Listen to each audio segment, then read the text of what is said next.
With Sherry is a bariatric podcast talking about weight loss surgery. I am not a licensed professional. Any views and or opinions expressed in the show are those of the speakers and do not reflect the bariatric community as a whole. Always reach out to a professional with any medical issues you are experiencing. Thanks so much for tuning in, and I hope you enjoy the show. Hello, everyone, and welcome to another episode with Unzipped with Sherry. First and foremost, thank you so much to Jason for last week for his episode. And as for this week, I'm really excited because we have Bobby on the show. He's an amazing guy. We've become friends over the last few weeks, and I can't wait for you guys to hear his story. I like to think that he has now gone from obesity to, I guess we'll call it swolicity. It's the best way that I can describe it.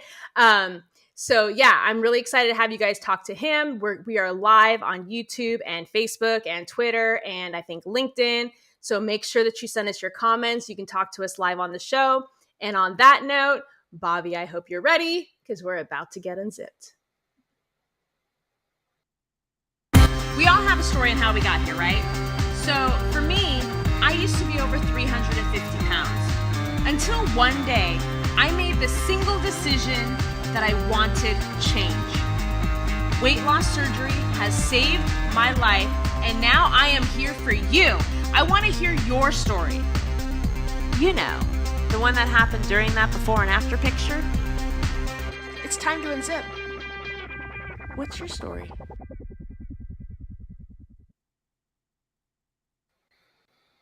What's up, stud? How are you doing today? Hey, how's it going? Doing great.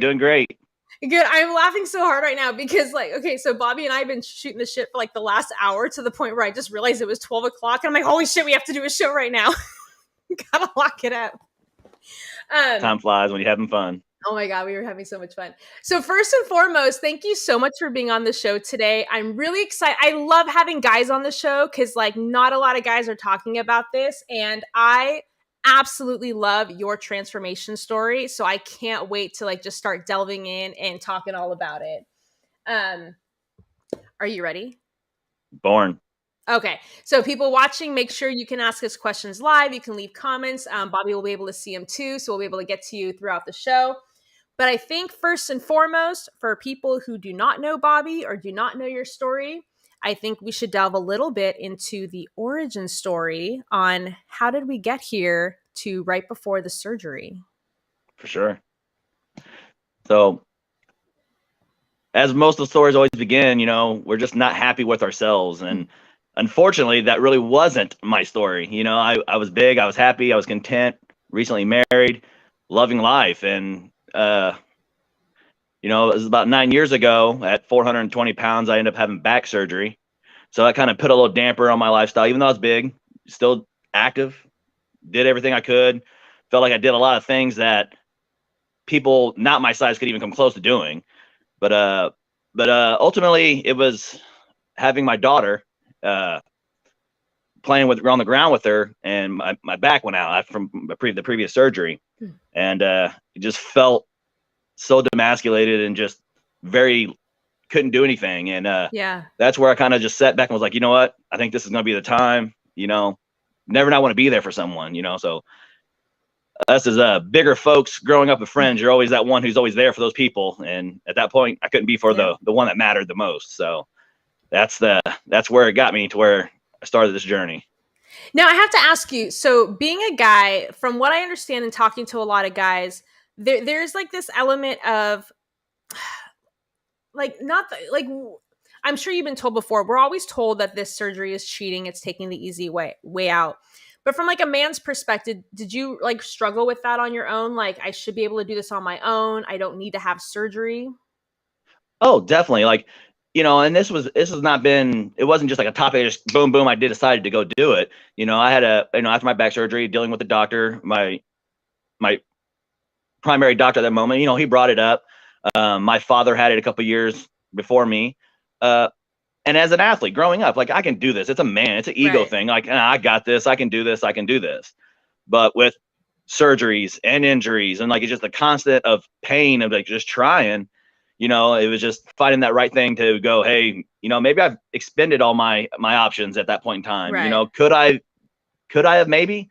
Who knows? I just got tired of failing so much that it seemed like the route to go at that point in time. You know, it's like, well, if this fails, nothing's going to work. So. And so when you made the decision to have surgery, about how long of time had passed between the time you made the decision, made that first appointment, and then actually had the surgery day? So it really wasn't that long. It was, again, everything was always been there. It's always been discussed. It was all what it was. It was, I want to say it was only probably a good less than 6 months before I decided to even getting it done. Really? Because I was always talking about it. I was always having stuff ready. I was always game planned. I was ready just to have it just in case. I knew it was always on the back burner, an option. And when you see success stories, you know, like my dad and some other friends that had it, I'm like, okay, it does work for them. So like, it's always there. But as the man thing is I can do this myself, you know? So once I decided, to be honest, I didn't call anyone else but my doctor. You know, I was like, hey, I think it's time. And it was Dr. Garrido was his name. And, you know, it was awesome. And he just like, all right, let's get it rolling. And call the insurance and them, just kind of figure it out. Cause I, you know, went through Walmart, been with Walmart for going on 12 years. And it was an option. So I just tried to do whatever I could. You know, there's the talks of going to Mexico. It's this and here. But I'm like, if I can get a local and the insurance is going to somewhat pay, I'm like, hey, let's just see what we can do. Don't go at it just blindly. Just let's look at everything. And realizing that, you know, insurance pays almost 75% of it. And I was like, well, it's going to be just cheaper to do it here and local and be cleaner or whatever it is. But because it's like, people go, oh, they're going down to Mexico, they're thinking like some donkeys or something on the side while they're doing surgeries. And it's like, you know, that's some of the best surgeons down there, but you know, you don't have that aftercare, you know, like even now I messaged my Dr. Lang from Mercy in St. Louis, and it was like, hey, and he's like, oh, awesome. You know, going in and seeing him again the year, you know, not having to travel. So it's always good. But we said, hey, January, we're going to start it, the whole process, because, you know, insurance, you don't want to start. It was like, because at the end of the year, you're like, I don't even try to spend all this money and then go, oh, I got to do it all over again. Right. So I think my first session meeting was like January 3rd. Like I wasn't playing around. Like, let's do this. And by April 5th, I had the surgery. Wow. And so it's been about a year and a half now, right? Yeah, a little over 18 months. Yeah. Yeah. And then, what was the recovery like for you? Cause I know everybody's different.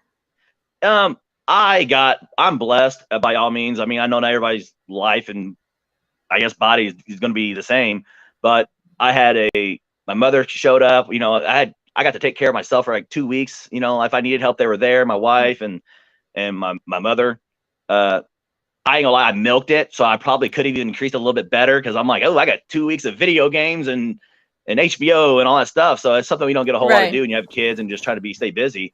But once I started going, like, you know what, I got to get up and move. I just moved, you know, like the doctor said, walk. So I walked. Did I walk all the time? No. And then I just started picking it up and I was like, okay, well, it got better and it got better and it got better. And I really didn't have too many complications, you know, I mean, you had like the soreness, but it was like stuff that was already knew was in the game plan. Like, okay, you're going to have this, so do this. And I didn't question anything. So it was just like, doctor said, from this to this, you're doing this. All right. So soon that was done, I was like, what's next? You know, so like I didn't overly achieve. I did timelines. What's the goal? Let me do that. You know, could I maybe win above? Sure. But then you're above the goal. They don't know where you're at. So it's just like, I just kept it simple, you know? So I didn't. So, oh no, go ahead. Yeah. So I didn't really have too many complications. I mean, you had your initial beginning bowel movements that was differently than me. Cause I remember being young, you know, my mother taking me to the doctor cause I'd go to the bathroom 10 times a day. So like, it'd be going from that many times to nothing in 3 days. You're like, I know, like, and we joke, like, I'm beyond TMI, like, I'm an open book. But I remember, like, because I used to always suffer from IBS, like, for years, never diagnosed, but my stomach was always sick. And to go from that to not going for almost a week at a time, like, that messed with me. Right. And I think it's deep digging into this stuff. Like you said, IBS, that's what I always said I had, you know, and I had these things. And it's like, it makes you kind of wonder if is it IBS or is it just something that what we're eating and what the mechanisms and stuff in our stomachs of what we're eating, you know, all the processed foods and whatnot, you know, just digging into it. You're like, because I remember at times like, well, you know, you always get rid of what's the worst thing for you at the time. Pizza was our thing, when you're poor and young and you eat pizza. Yep. I remember going like, I need to lose weight, so I'm just gonna quit eat pizza. Well, I didn't go to the bathroom, so you're like, okay, maybe it's the cheese, so like you kind of make it yourself that, but it's like, I think processed foods kind of get you nowadays is really what it is. Yeah, and I definitely think you're onto something, because like when you're just eating everything that you have no limitations like before surgery, and then something happens when you have the surgery and your diet is so specific. Like if for me it was like liquids for 2 weeks, and then like mashed food for 2 weeks, and then soft food, and like you gradually. It's not until you start incorporating certain foods that now you're literally isolating it. So now, as a result, I can now know which foods are going to trigger me, which ones are going to upset my stomach, which one, like whether it's lactose or cheese or whatever, because you literally go from having nothing to starting to have things incrementally that, yeah, you can definitely start to really pinpoint what works for you and what doesn't. Yeah, like with the whole like cheese issue, I could stare at a piece of cheese and be in the bathroom in a minute or two. But now, like, honestly, my diet's a lot of dairy, and I won't say it's a lot. It's just a lot more than what I was, because I was so scared to it. Now I'm just like, if I want, I'm going to eat it, So it's not really a whole lot, but it's definitely way more. I've had more cheese in the last year than I've had in the last probably 10 years. Yeah, and here's the thing: cheese is not my best friend, but I make it my best. Like, I'm not gonna stop eating it. Like, I just love it so much. I'm not gonna do it every single day, like in large quantities. I mean, sometimes I have, but I mean, like, you learn to pick and choose your battles. Like milk, I know to pretty much stay away from, but the cheese, like, sorry, I'm not gonna get rid of it. So leading up to the surgery, because you have a wife, you had a child. How do you really mentally prepare yourself leading up to the surgery? Like, what kind of thoughts would go through your mind? I mean, we had to sit down as a family really and game plan. It was just like, okay, what are the possibilities? What could happen? Like what's going to happen at this point in time? So at that point, my wife and I both work for Walmart. So it's like, okay, I'm out this time. Having a kid, who's going to help do this? Who can do that now? So it was just a lot of like just being a good teamwork, and really having someone else. I mean, I couldn't imagine like anyone has to go through this alone. Like it's definitely in the beginning, it's physical and way above mental than I thought. I didn't even know the mental issues that I had until after the surgery. Like, wow, like things that make you just think about things. Yeah. So having a good support team, and that's like discussed a little bit when you do your initiation type thing of like talking to a therapist with this stuff. And I honestly think that it needs to be a little bit more intense than what it is of like, hey, do you have someone? Yeah, all right, cool, you're good. And that's how mine was. Luckily, I knew where I was going and I knew what it entailed. But the mental side of this is just insane, and we're still dealing with it now. There's still things that I'm learning about myself that I don't know, and it's just teamwork. It's so much teamwork when you're involved with a significant other and kids.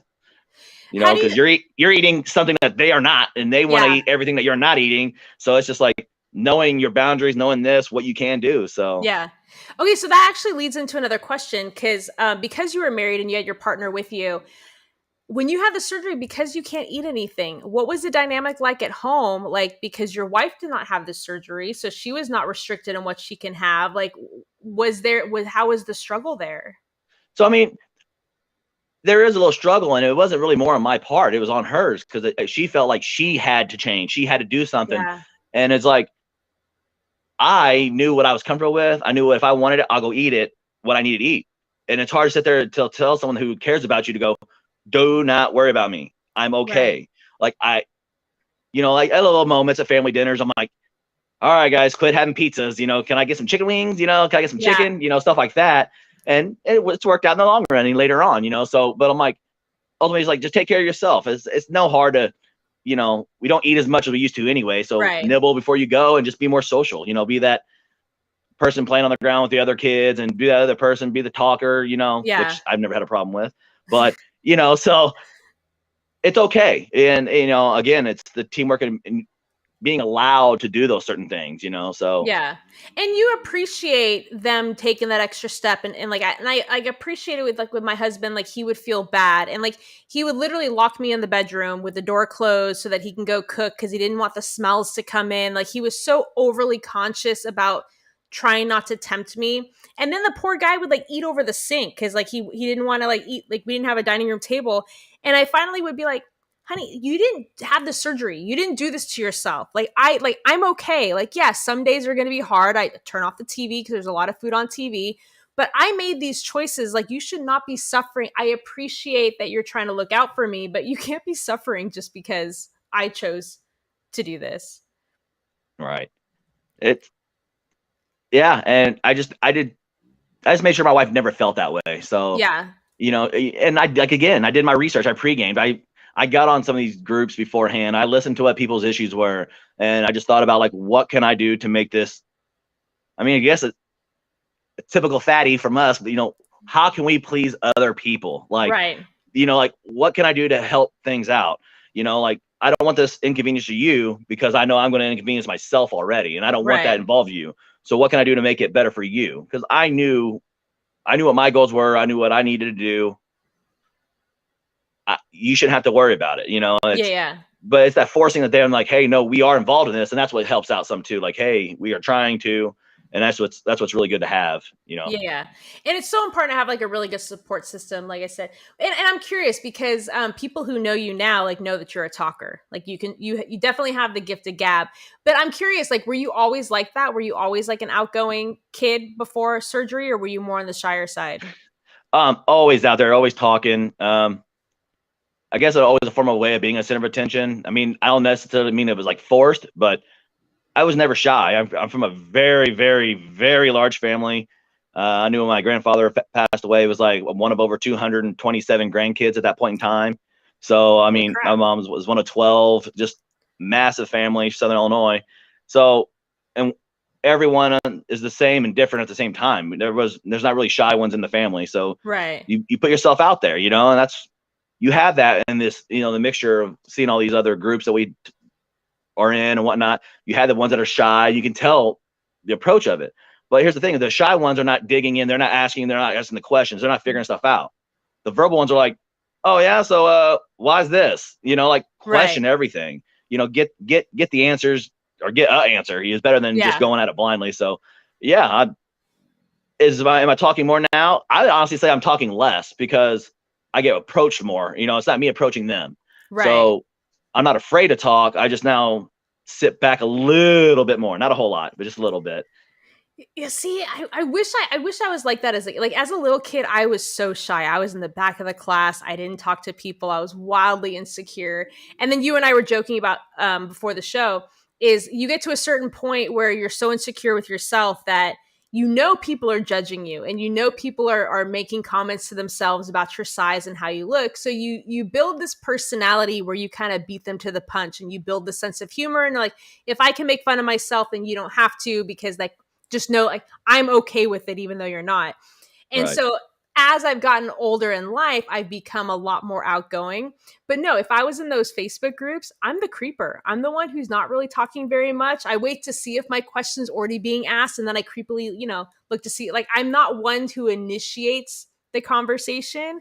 I'm the one, if there's a big party, like, you need to come to me, not because of an ego thing, but it's because like I'm so awkward in social situations that once you start the conversation, then I'm a chatterbox. I can shoot the shit all night. But like, I love how you can just like initiate it, because I'm like, I wish I could just do that. Well, it goes along with like, I don't know what's going on through you. Like, if I would have known that, about someone like, oh, they're shy, I'm gonna bring you out of your comfort zone. So make that awkward movement without being too awkward, of course. But like, so it's just like, they may be striving for that attention, so they might want that. So I'm gonna give it to them, so, and that's what the hard part is when you're surrounded by so many different people trying to cater to so many people. Yeah. It's like, you have to know who to do to what and when and there, so now after being the way it is I am now, it's just like, I don't know. It's just like worrying about myself a little bit more, so it's like just sitting back a little bit and just listening to people talk. And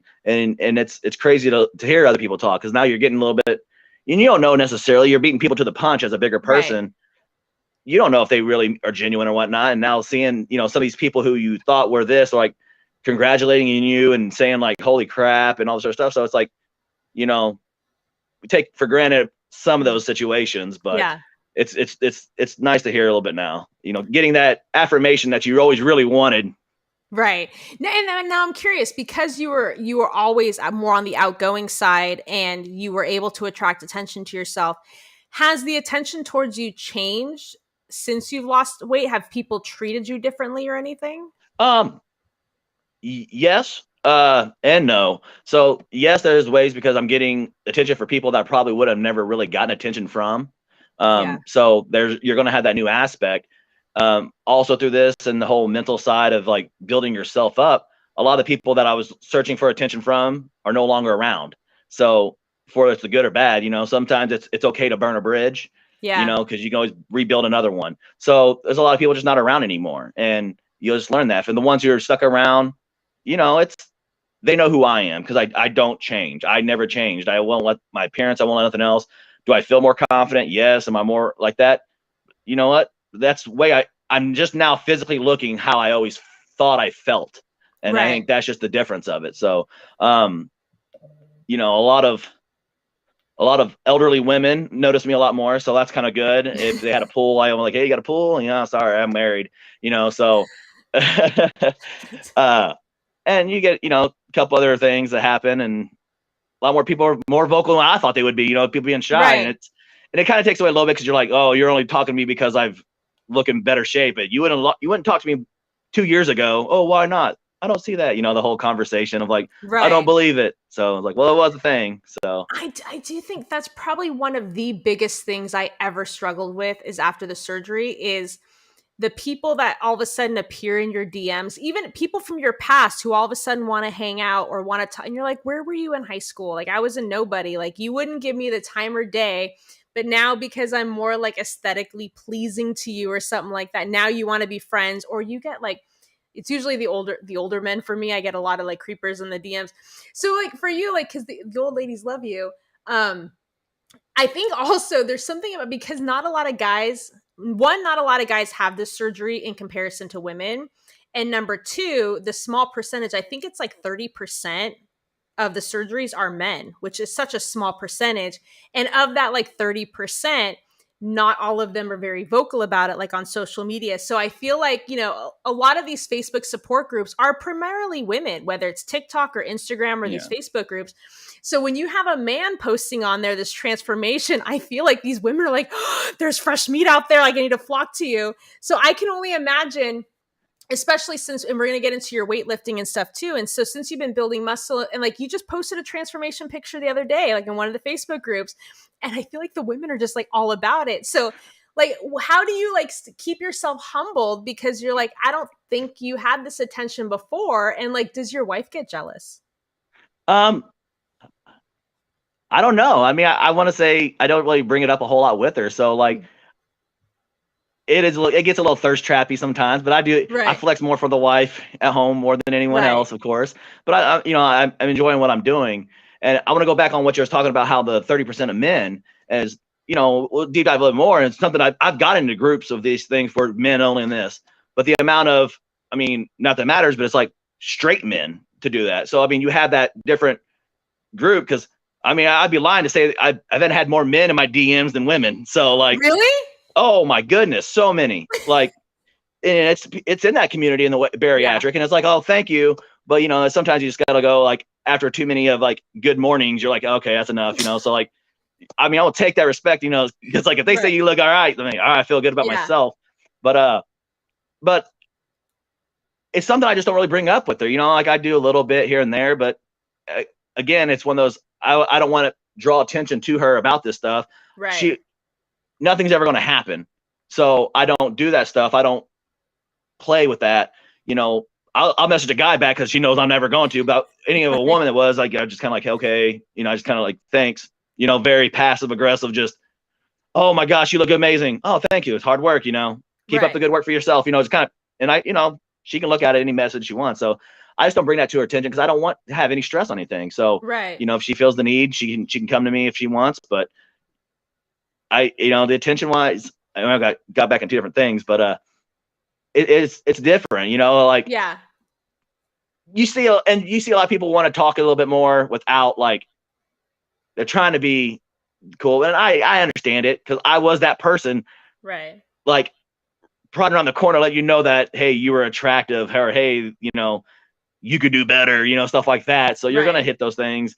But everyone would be lying. If you to have this surgery and change your body that much and say, hey, I don't like the attention, Right. like that's gonna be very far few in between. We can sit there and say it because we're masking ourselves, but this is nothing to play around with. This isn't just something that we can just boop, boop, and we're okay. Like Right. you went through a major surgery. Like this is not simple. Like this is to be mentally prepared, physically prepared, before and after. You know what? Get whatever you want that you feel like you need to get out of it. So Right. I do like showing my pictures and stuff like that. And that's another thing I was trying to let people know too, is like there is a positive side to this. You know, this isn't all pain and strife and oh my goodness. And it's not. Like there's positivity to this stuff. Like, you know, I see some of the guys like, I want to be that way. Well, Right. they let the diet control themselves. So it's like, hey, there's things you got to do. You can't just let the surgery be the only tool that you use. Yes. So you got to prep your mind and your other parts of your body to do this. So I think there's a huge common misconception with people who are not fully mentally prepared for the surgery, and that they think that you have the surgery, you're just forced to eat less, and then that's it, and that's gonna sustain you for the rest of your life. When in reality, anybody who's over 6 months out, you know that there comes a time where your body can tolerate more foods, that you can handle. Not everything makes you sick, or not everything upsets your stomach, and that it's not just cut your stomach off and you're done for the rest of your life. It's very common to have regain after surgery. I don't know if you've had to experience it. For me, I think it was around the 2-year mark, where I had an issue and I had to be put on medication for a short time, and that medication made me balloon 50 pounds in like the course of 3 months. And it's not until then that you realize, no, the surgery is just a jump start. It's yes, it gets you kind of like where you need to go, or it gets you like within the vicinity of the finish line, but you're heading to the finish line for the rest of your life. You have to incorporate some form of exercise or some kind of activity. You have to incorporate how to handle all these different foods in smaller quantities, or cut them out completely from your diet. It's not just a one and done all. Like this is forever, man. it definitely is. It's definitely it's a long road, and it's, you know, it's about the end game, you know, so this is definitely not a quick fix. So Yeah. it can happen very quickly. But you ultimately decide of how it's going to end up. So Yeah. And then, so how long did you wait before you started getting into like lifting weights or like actively going to the gym? So I was told, I think it was like 4 or 5 months in, that I could, well, probably about 4 months, that I can go to the gym. Okay. So, you know, nothing else was really, hey, you can start doing more activities, doing that stuff. And it probably was like 2, but I babied it in the beginning, and I just kind of did what I think is.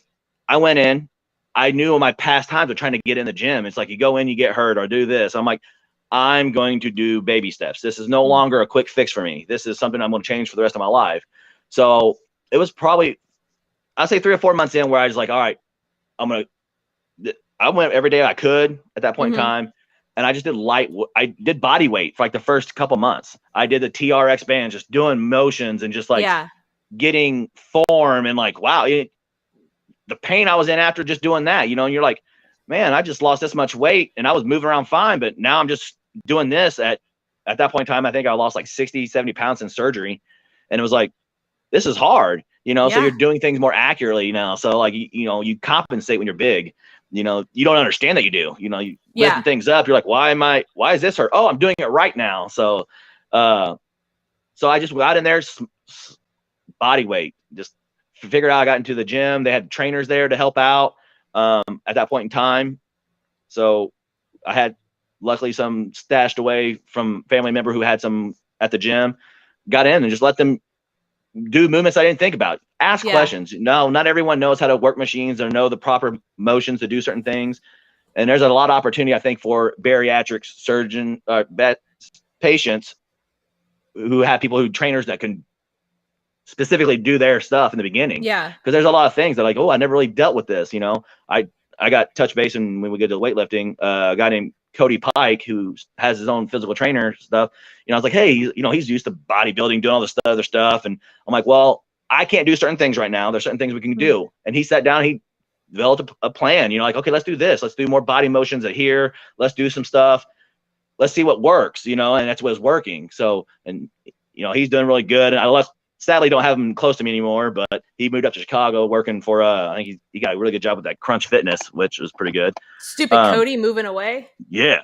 So, but luckily he has an app, and that's what's good too. I'm not trying to just too much, but like there's people out there who can do things like his plan. I can go on a phone and message him through an app, and he gives me my plan. So it doesn't have to be that personal there, because like it's like solo. No one knows you got a trainer, but you got a trainer in your pocket you don't even know about. So like, and I took full advantage of that. You take advantage of what you can. If something's given to you because someone sees something, I think he saw the drive that I have. He's like, I want to be involved, and people can have that for you. Let people help you out. It's okay.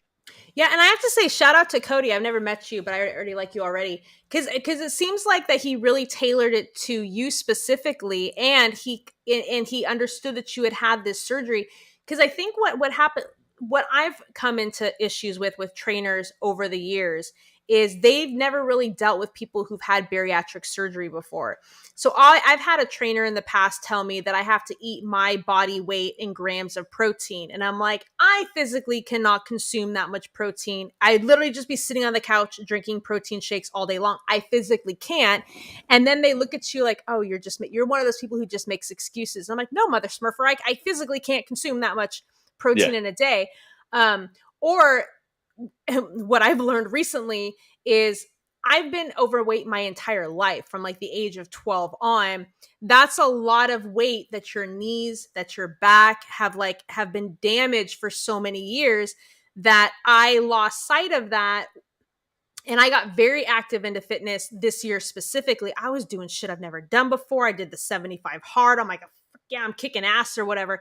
But there was a lot of trauma to my back and knees for a couple decades that all of a sudden you're pushing your body in ways that it's not used to. And then I hurt myself. And that's why like now I feel like taking baby steps, getting back into the gym again, because and I feel like somebody who can understand that part of a bariatric patient is like, yes, you might physically look like you've lost all of this weight, but you really have to ease into it because we've all have different issues, whether it's inflammation or stress that we've put on our body for so many years. You can't just do what everyone else is doing at that time. Oh, for sure. For sure. Like, and again, just get blessed with the people around me, so it's, it's a different story. It's just different. And, you got to be able to put yourself out there. And if you're not in the gym, you're never really going to be where you want to be. And I think that's going to hurt with people who have like the body dysmorphia and these groups and stuff. They're still, they just, like, it's hard just watching these people talk like, I lost 95 pounds and I don't feel like I'm good. Like, that's crazy just to even say that. And, it's like you said, we've been big since we were small. I remember, I think it was like 4th grade when I went to public schools where I started ballooning up and just never been small since. Yeah. I was a kid who couldn't afford anything. We wore sweatpants and that's what I wore because that's what fit, so. Right. And, like. I feel you're just reminiscing all of a sudden. Like I know. It's like, man, back to it's the just 4th crazy grade. just thinking about it. And you don't, like, it's always there in the back of your head. You don't really tell a lot of people because people are going to judge you for who you are. They don't care about your past. So it's like, now you get to talk about it. It's like, okay, maybe there was something, so, and with the whole, body dysmorphia thing, like you're letting the diet work. You're letting the surgery work. There's so much more. And I think you can get away from that stuff. So, but you have to want it, so it's definitely again, a mental aspect of it is like, you just got to go. Like, you just use the tool or you cheated your way to something. If that's cheating for you, go cheat yourself in the gym somewhere too to get there. Like, I know not everybody can, but there's always some type of movement you can do. There's, Cody started out with stuff at home for me, like he was like, hey, you have a chair? Yeah. All right. We're going to use it. Like who doesn't have a chair? Yeah.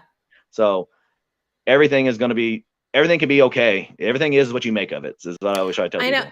And I love that. And like, it's one of those things that I can give advice to other people until I'm blue in the face. And somebody who's in my position, I'm like, hey, did you do something today that you didn't do yesterday? Did you do it? Like, as long as you're constantly improving every single day, and I could be motivating a Smurf for everyone else. But since my back has gone out, I have been like my own worst critic. And I get so freaking pissed off that I was like, I was able to do this, this, and this before. And now I'm like, I'm struggling just to like walk to and from the mailbox. I'm like, this is bullshit. And then like a friend will be like, but you walked to the mailbox. You didn't do that yesterday. Like you need to stop beating yourself up. And I'm like, I get it. But, and like, I know for me, body dysmorphia is definitely real.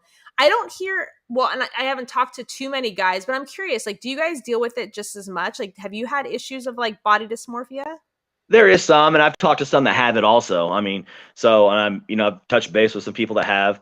Definitely not saying I'm a freak of nature. Like people say, "Oh, your skin doesn't look that bad," and I'm like, "Well, wait till you see me do a push-up, without a shirt." Right. There's a lot of things I can hold it well, I guess. And they're like, well, how? I'm like, I don't know. Maybe it's from holding in my gut all those years that I build up that little bit of tension. I can do that stuff. I have no idea, but it's definitely there. So I mean, and I know there's some of it there, but I knew that was a thing. So I made myself not do that. It's, well, how do I do this? Well, by doing this. How do you not get this? By don't doing that. So like, that's what I just try to work myself on doing, it's just, with the whole skin removal surgery ideas, like, all right, cool. It's a thing, but I didn't want to do it too quick. Let me see what I can do to make it less, That's why I got into to lifting weights. It's like, well, if I'm sagging this way, what do I got to do to bring it up? So let's do chest. Let's do this. Let's get this going. And it's getting better. And if it's not really affecting me in any form of way, like, oh, well, it's just more stories to tell later on, like, hey, why is that? Well, I was this, so. Yeah.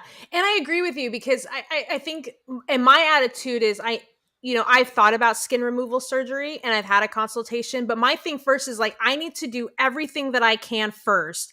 And obviously when you've lost that much weight, there's certain areas that it doesn't matter how much I lift. Now, one of my biggest personal issues is I hate my arms. My arms are like a huge indicator that I've had weight loss surgery because it just hangs so low. And then I look at like your arms and I'm like, dude, if I had Bobby's arms, but then like that would not look right on my body. But I feel like for some men can get rid of the excess skin on their arms by making them swole like you have. And so you don't have to worry about that. But I would assume that you can probably do 1,000,000 squats or you can probably do 1,000,000 crunches. And like, I don't know about the area around your stomach, but like I said, there's just some areas that it doesn't matter how you've spent years damaging it and stretching it out. Right. But my thing is I've spent this year saying how tight can I make it on my own? How much muscle can I build on my own? And then you have a really good indicator. Like I've noticed my legs over the months have gotten better, but it's getting to the point where I'm starting to now see that there's some areas that there's a point of no return. Like it's not going to increase anymore from that. And that's okay. Cause at least I've done everything physically possible to get to that point. And in some cases you can hide it or you can, live with it. My arms, I can't live with this though. It just drives me crazy. I told them like, how'd you get your arms? I said, every day is arm day. So whatever I do, I'll go do legs, but I end it with arms. I'm like, I was like, I just don't want, I didn't want that as a man, so I was like, I don't want that, so that was just what I did. I got 5 minutes. Let's go do some triceps real quick, so that was just, hit it every day. Like, hey, are you sore from working out? Yes. Every day. Every day. You're swollen every day. And now I'm curious, because I know that, like I said, we talk more with women on the show and we talk about like hormonal changes. And because when you lose a lot of weight, your body goes out of whack in different ways, whether it's your blood pressure, any medications that you're on, your hormones.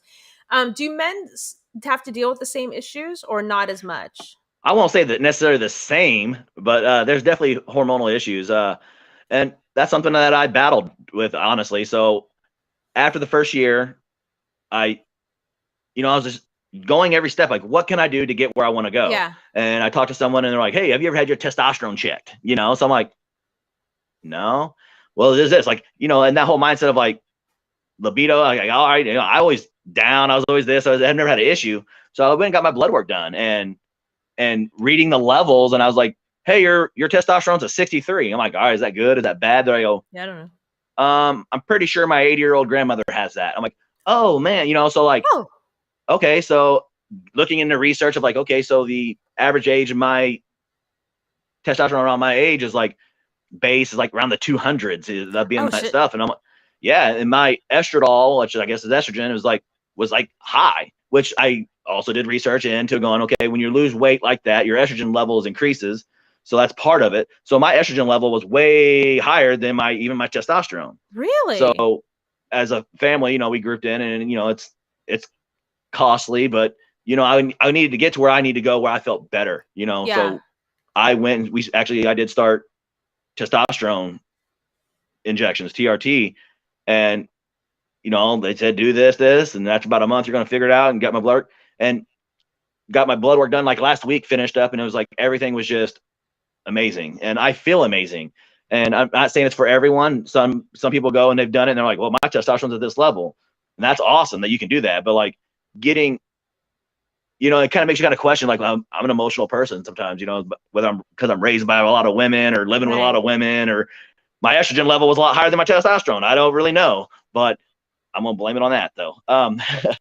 So it's changed, and like it does, like, you know, you're altering your body every form of way. So there should be change in every body through anything going healthy or diet. So let alone the surgery, you got something removed out of your body that produces something that you no longer have or don't have at that moment, you know? So then everything's just changing. You're losing weight, your estrogen level's going up. So in the female, I feel like it's insane that, you know, if your estrogen's going up because you're that, I can only imagine what your body's going through. So, but yeah, definitely there is some stuff, you know, not everybody will talk about it. It gets a little bit more of that sappy side, because I think that's one reason why, you know, you don't hear a lot of it from the men.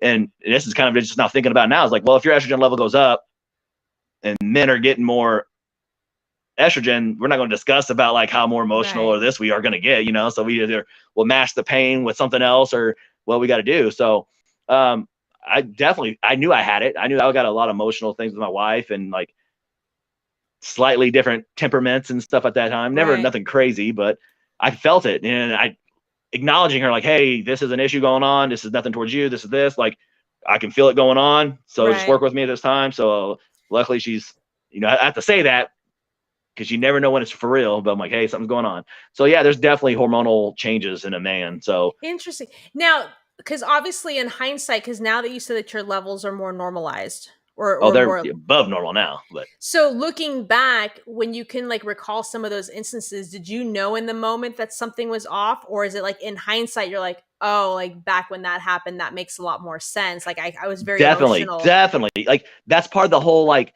mental aspect of this, is like what it puts you in, what your state is now. Like you're like, maybe that's why.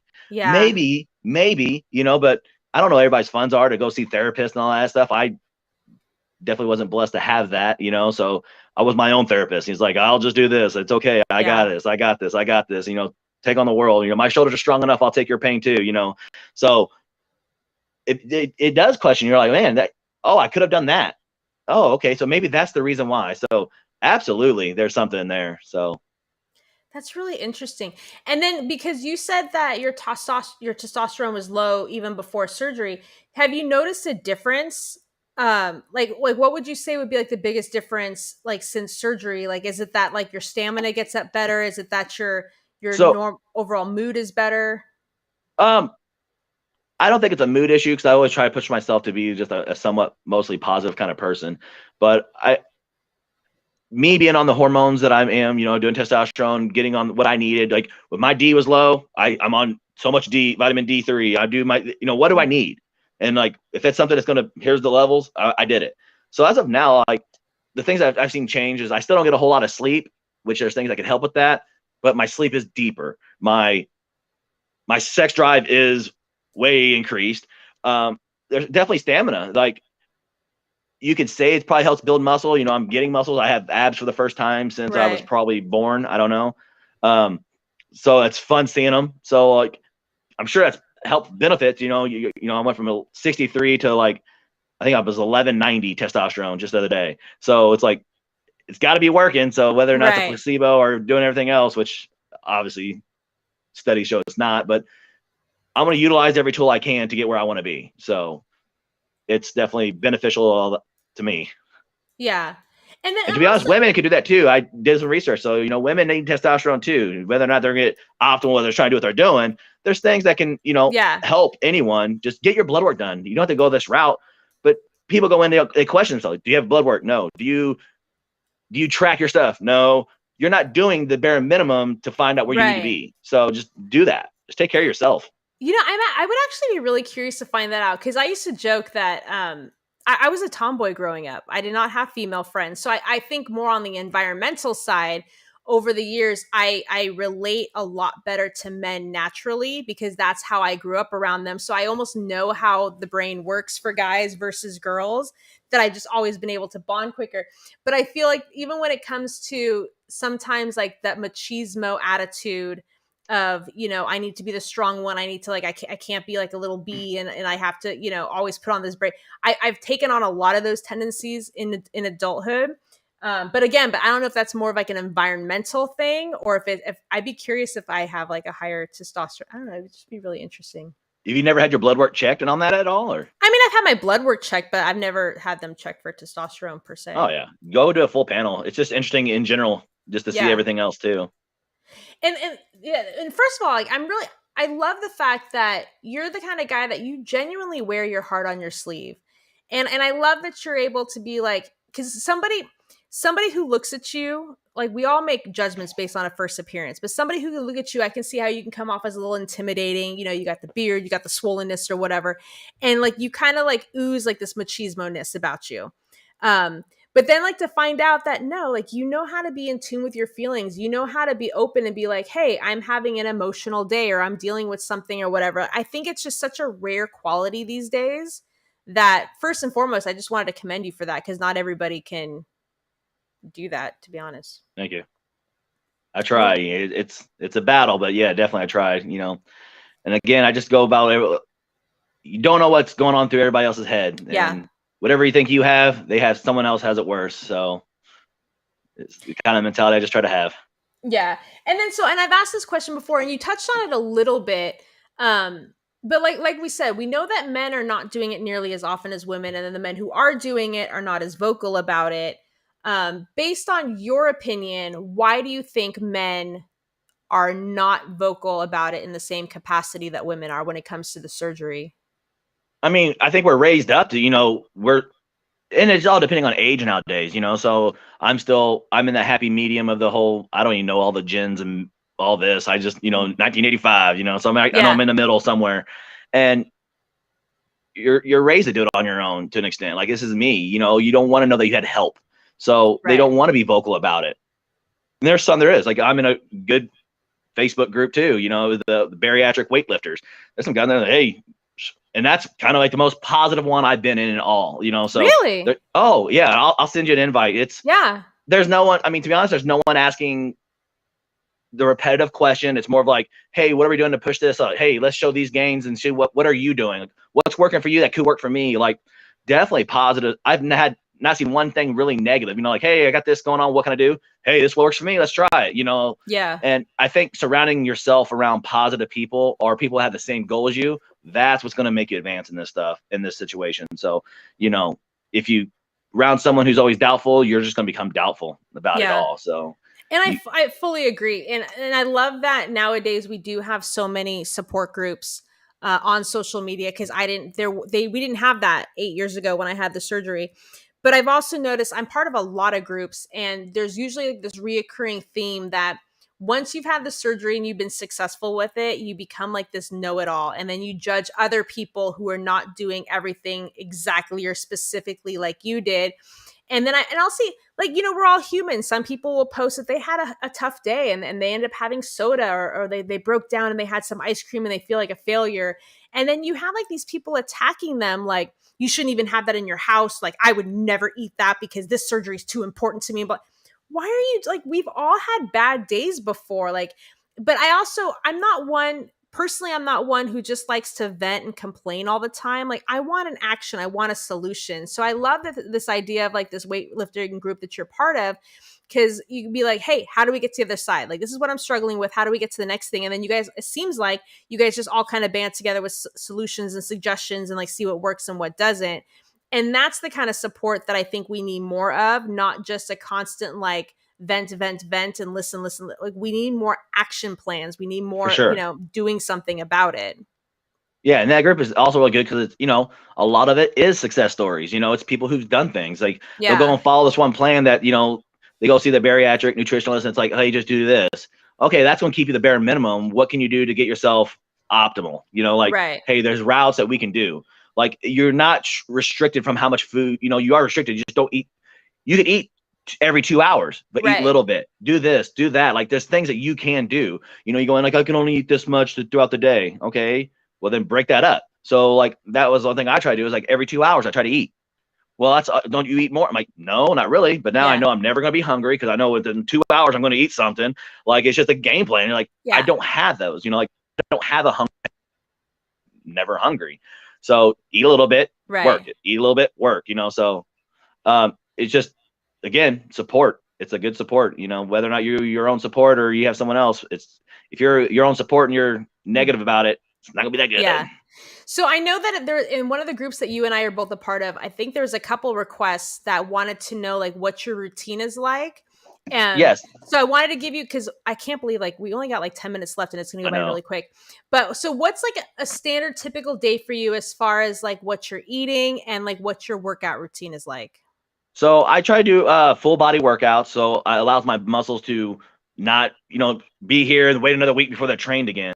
So Cody set me up with like basically a full body stuff throughout the day. So I go in and I'll do squats to bent over rows right off the bat with dumbbells, some leg movements. Then I do my back, and so I get to do all the, you know, the major lat pull downs and some other crazy things. I'm like, hey man, I had surgery on this back. I can't do this movement. All right, cool. We'll swap it out. You know, so I try to do a full body at least 3 times a week. If I didn't want to stress myself. You know, don't put stress on yourself that you don't need to. You don't need 7 days a week. If you can do it, awesome. I wish I could, but I can't. You know, if I sneak in a weekend, awesome also. But I literally just wake up. You know, with all the stuff I take, I can't really eat for the first hour being up. So I just do my fiber, my greens, your micronutrient stuff. I do beetroot, all my iron, D3, fish oil. Like, those are the main things that you just want to take the whole rest of your life anyways. Fiber is the biggest thing. Gut health. I do that, and then I'm usually about the time I leave for work after doing laundry and doing everything else, I'm already about 90 to 100 grams of protein though. So I do a shake when that first hour. Within 2 hours, I'm doing another shake. Time I get to work, I'll drink shakes all day. Like, if that's what I got to do, it's what I got to do. Right. Because like the whole protein thing, you know, I'm trying to consume 250 to 280 grams of protein a day. So I got to do what I got to do. So if every 2 hours I got to do a shake and something, that's fine.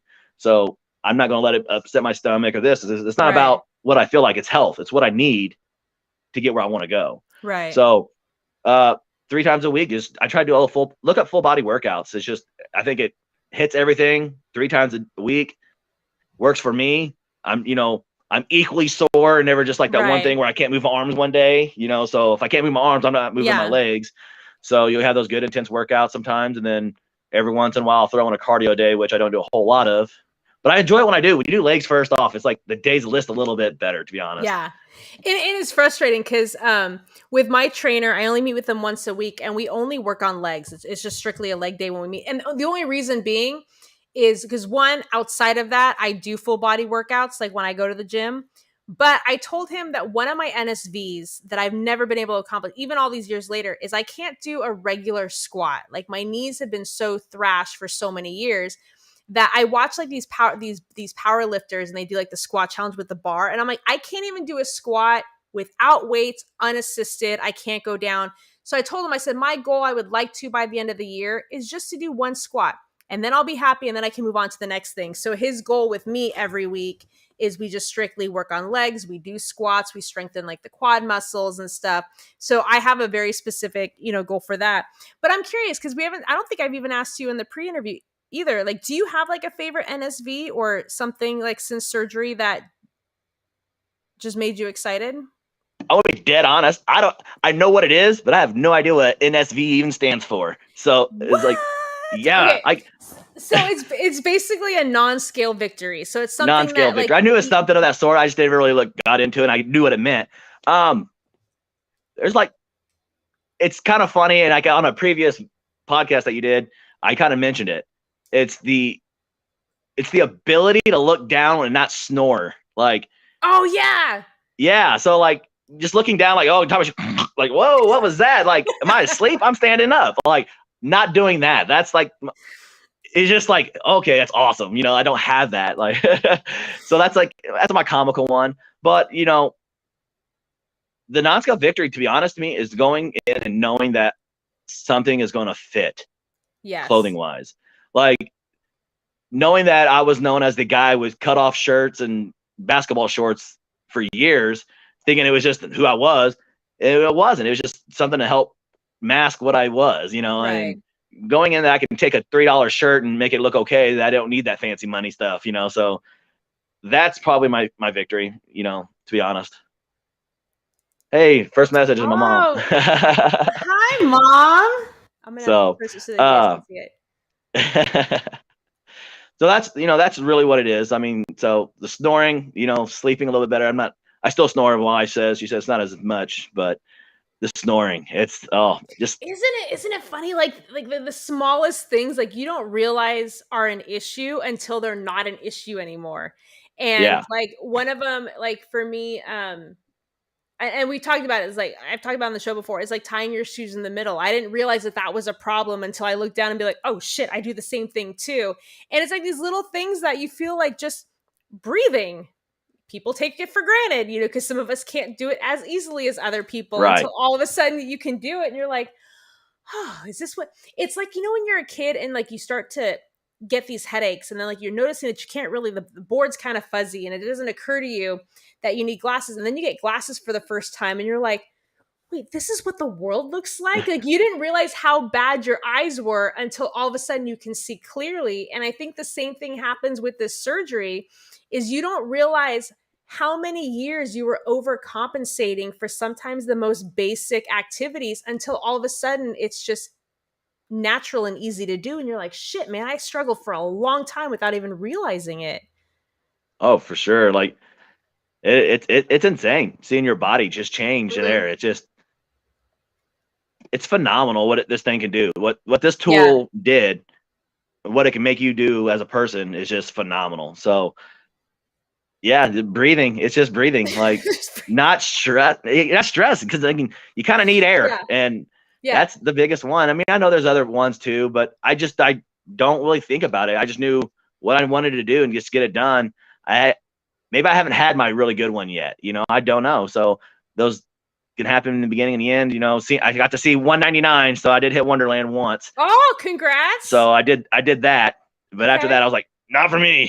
So that's when I started going back up a little bit in the good way. So, and that's what I was going to ask you: is there a goal that you're shooting for? Is there something that you're like aiming to do in the near future that you've never done before or haven't done in a long time? Or I really do want to get into like a little bit of like a little bit more intense activities. Like I do want to do like a Spartan thing. I do want to do like boxing or something like that. Yeah. I did my first 5K in July 4th, which was my birthday. So that was fun. I don't say I want to go become a runner, even though I got a cousin who was like, you lost weight, come run with me. It's not that easy. So there's things I definitely want to do, but I'm not mad about it if I don't. I know what I really wanted in life was become a father and a husband. So that's what I am. And that's what I'm going to focus on. So being there for my kids is what's really, that's the biggest thing for me. So I'm going to be there a lot longer than I was on track to be. So, and just to have the energy to running around with them. And especially when they start getting into sports and you get to do the sports with them and you're not sitting on the sidelines, know, like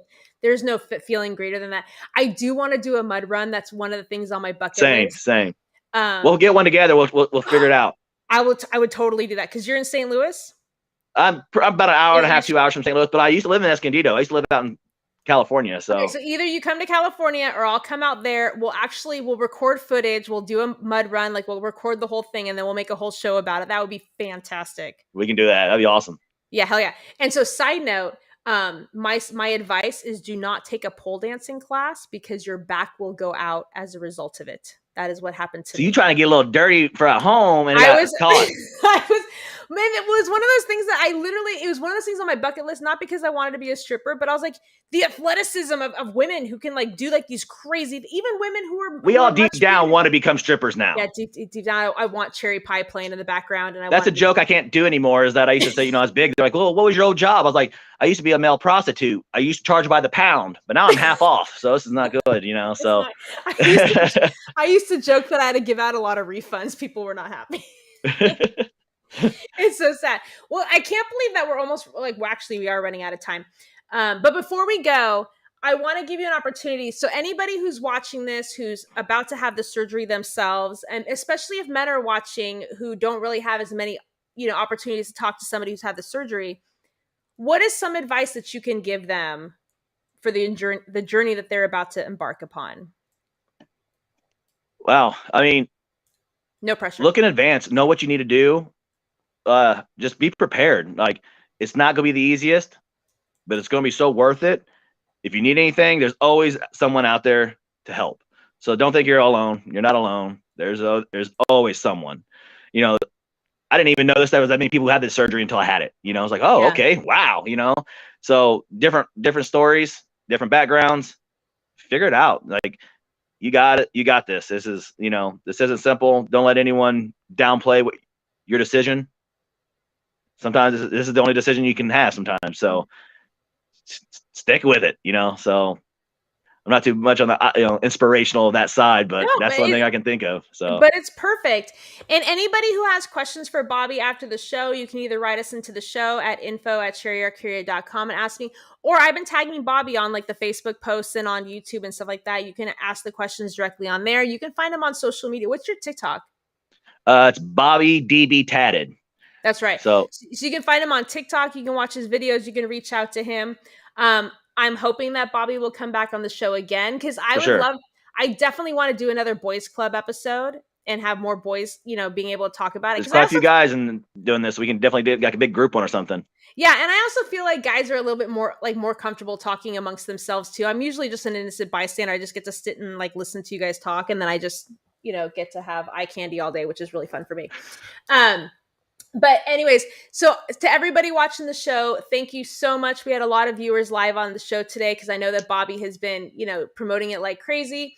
You can always watch us live every week on Wednesdays at 12 noon Pacific Standard Time, 3 p.m. Eastern Standard Time on YouTube or Facebook at Unzipped with Sherry.